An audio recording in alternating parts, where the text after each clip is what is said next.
Welcome back to the Leo Super Fun Learning Hour. This is our second episode delving into the fascinating world of the unconscious. Today we're really diving deep into a specific and I think quite influential piece, Melanie's Klein's paper Notes on some Schizoid Mechanisms. Specifically, we're looking at the section often called the emotional life of the infant. Our mission, if you will, for this session is to really unpack Klein's central ideas about what's going on inside an infant's mind. And some of these ideas might surprise you. Just take a moment and think about your own image of infancy. What comes to mind? Probably innocence, right? Simplicity, a little bit just focused on, milk and sleep. But what if that's not the whole picture? What if right from birth, an infant's mind is this incredibly vibrant, intense place, full of powerful emotions, complex internal struggles, battles even? And what if those early experiences shape us profoundly, long before we have words or conscious memories? That's the really challenging question Klein puts on the table. It really is. Klein's view was genuinely revolutionary for its time, and honestly, it still feels that way. She fundamentally challenged the notion of infants as just passive receivers, purely driven by simple needs like hunger or comfort. Instead, she argued that right from the start, infants are propelled by these incredibly powerful innate forces. Innate forces. Yes, specifically this dynamic interplay between what she called the life instinct, think of it as the drive towards connection, growth, integration, that sort of thing, and the death instinct, which isn't necessarily about literal death, but manifests as aggressive, destructive impulses. This push and pull is, for Klein, foundational. Okay, so not just basic needs, but these big primal forces at play. Exactly. And crucially, these forces lead to intense anxieties almost immediately, from the very beginning of life. So those early experiences like being hungry or feeling cold or any discomfort, they aren't just neutral physical sensations. Klein believed they are instantly loaded with deep emotional meaning, and this meaning can quickly spiral into really profound fears of annihilation, like being completely destroyed, or intense persecution, feeling attacked from the outside. Wow. So the intensity Klein is talking about, this isn't just a baby being a bit fussy or uncomfortable. You're saying it's perceived internally as an existential threat, kind of primal terror. That's precisely the level she's describing. It fundamentally reframes infancy. So take something like a difficult feeding. In Klein's view, it's not just I'm hungry and not getting food fast enough. It could actually be experienced as an attack by what she famously called the bad breast, an object perceived as actively withholding, persecuting, even trying to harm the infant. Yes, exactly. The bad breast becomes this persecutory object. It's not just frustrating, it feels malevolent in that moment. It paints this picture of a very dramatic, high-stakes internal world right from day one, not a blank slate at all. Okay, that is intense. So if an infant's inner world is that overwhelming, filled with these huge anxieties and destructive feelings, how does a brand new ego, something still so basic and unformed, even begin to cope with all that? It sounds potentially shattering. Right, and that's where Klein introduces the idea of primitive defense mechanisms. These are the ego's earliest tools, its first strategies for protecting itself from being overwhelmed. One of the absolute key ones is splitting. Splitting, okay. So the infant is faced with these unbearable contradictions, right? Like the same source of comfort, the mother, or specifically the breast, can also be a source of immense frustration or perceived attack. To manage this, the infant mentally divides the object and also their own feelings into completely separate parts, all good and all bad. So black and white thinking, basically, but as a survival mechanism. Exactly. It's a way to protect the precious good object and the good feelings associated with it, keeping them safe from being contaminated or destroyed by the bad, aggressive, terrifying stuff. Keeping the good breast safe from the bad breast, in a sense, mentally. Precisely. It's a fundamental way of organizing experience when things are too complex and threatening to hold together. It's amazing to think of that kind of mental gymnastics happening in such a tiny mind, just to feel safe. What other defenses are there? Well, another crucial one, and maybe a bit more complex, is projective identification. Okay, projective identification. Break that down for us. So this is where the infant kind of expels unwanted parts of themselves, especially those aggressive impulses, onto an external object. So going back to the bad breast example, it's not just that the breast is frustrating. The infant might project their own feelings of rage and aggression onto it, and this makes the external object, the breast, feel even more persecutory, more dangerous, more attacking. Wait, so their own internal bad feelings make the outside world seem worse? In effect, yes. Their own aggression is experienced as coming from the outside object. It's a way of getting rid of unbearable internal states, but it can make the external world feel quite terrifying. That sounds like a recipe for paranoia almost.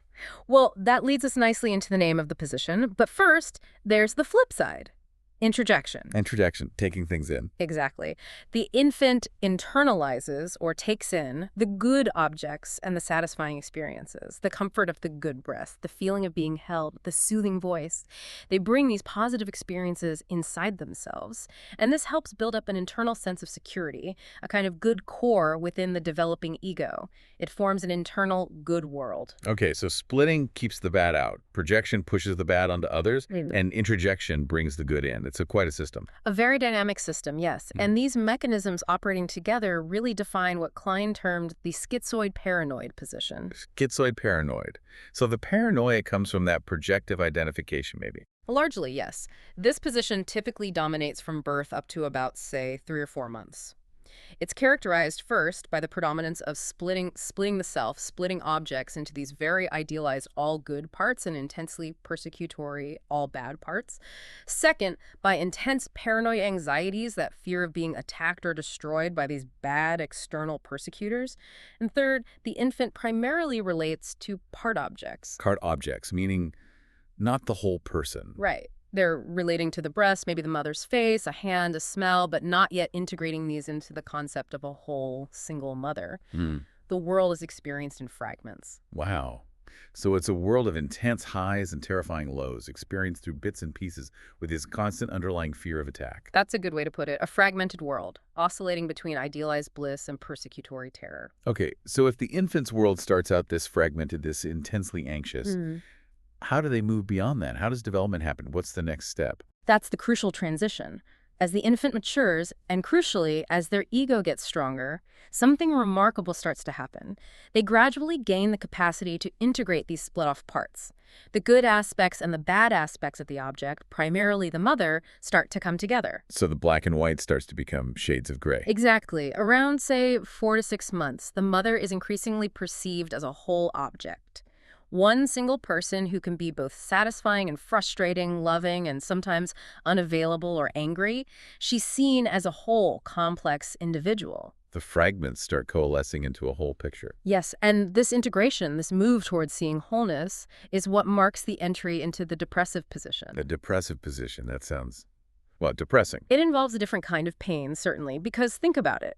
Once the infant sees the mother as a whole person, someone they love and depend on, they also begin to realize something quite profound and troubling. They realize that their own aggressive impulses, their rage, their destructive fantasies, which were previously directed at the bad, fragmented object, were actually aimed at the same whole, loved person. Oh.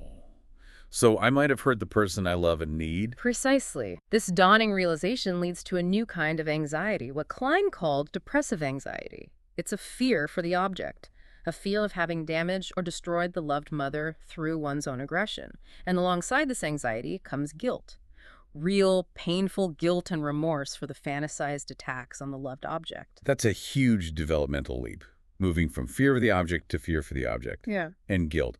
But you said Kline saw something constructive coming out of this. Absolutely pivotal. This guilt and concern are not just paralyzing. They spark what Kline saw as a tremendously powerful, positive drive. The drive for reparation. Reparation, Yeah. making amends. Yes. Making amends, restoring, repairing, protecting the loved object that they now fear they might have harmed. This urge to repair the damage, born out of love and guilt, is, for Kline, the absolute bedrock of so much that we value. It's the wellspring of genuine love, of creativity, of constructive activities, of empathy, of the desire to contribute and make things better. It's fundamentally about wanting to heal and preserve the good. So the capacity to feel guilt about potentially harming someone you love actually becomes the engine for love, creativity, and repair. That's quite beautiful in a way. It is. It transforms the internal landscape. The primary struggle shifts from will I be destroyed to have I destroyed what I love and how can I make it right? It really highlights this incredible internal journey happening entirely non-verbally before conscious thought or memory even kicks in properly. A shift from persecution to concern. A truly monumental internal shift. And Kline's core argument is that this journey, these positions, don't just disappear once we leave infancy. The ways we learn to cope in these earliest months, how we manage anxiety, whether we tend towards splitting or integration, how we navigate that complex dance of love and hate, aggression and reparation, all of this forms an unconscious blueprint. A blueprint for our personality. Exactly. An unconscious template that profoundly shapes our relationships, our emotional patterns, our vulnerabilities, our strength, our overall mental health right throughout our lives. So these aren't just stages we pass through and leave behind. Not entirely. Klein saw them more as positions we can oscillate between, even as adults, especially under stress. But the way we first navigated them lays down deep patterns. And think about the role of those internalized good objects we talked about, the introjected good experiences. The strength and security of that good internal world built in infancy provides a crucial inner resource, a kind of psychological anchor. Like an internal safe haven. Precisely. It influences our resilience, our basic trust in ourselves and the world, our capacity to cope with difficulties later in life.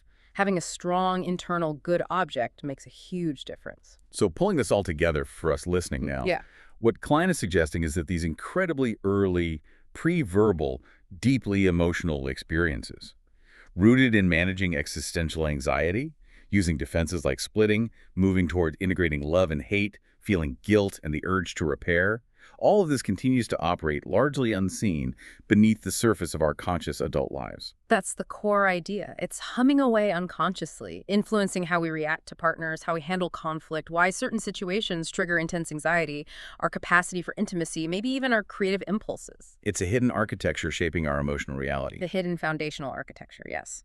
Okay, what an absolutely fascinating journey we've taken today. We've gone deep into Melanie Klein's view of the infant's emotional life. From those primal anxieties, the life and death instincts, through the intense world of the schizoid paranoid position with its splitting and projection, to that huge developmental leap into the depressive position, integrating good and bad, feeling guilt, and finding that powerful drive for reparation. And the crucial takeaway really is Klein's assertion that these incredibly early unconscious processes don't just fade away. They lay the very foundations of who we become, how we see ourselves, how we connect with others, how we fundamentally experience the world. Which leaves us with a really powerful question to ponder, doesn't it? Thinking about our own adult lives, how much of our own emotional landscape, our anxieties, the ways we argue or make up, how easy or hard we find intimacy, perhaps even what sparks our creativity, how much of that might actually be an echo of these very early primal struggles and achievements within that emotional life of the infant. What hidden traces of splitting or paranoia or guilt or the urge to repair might still be guiding us today? Something definitely worth reflecting on. Thank you for joining us on this deep dive.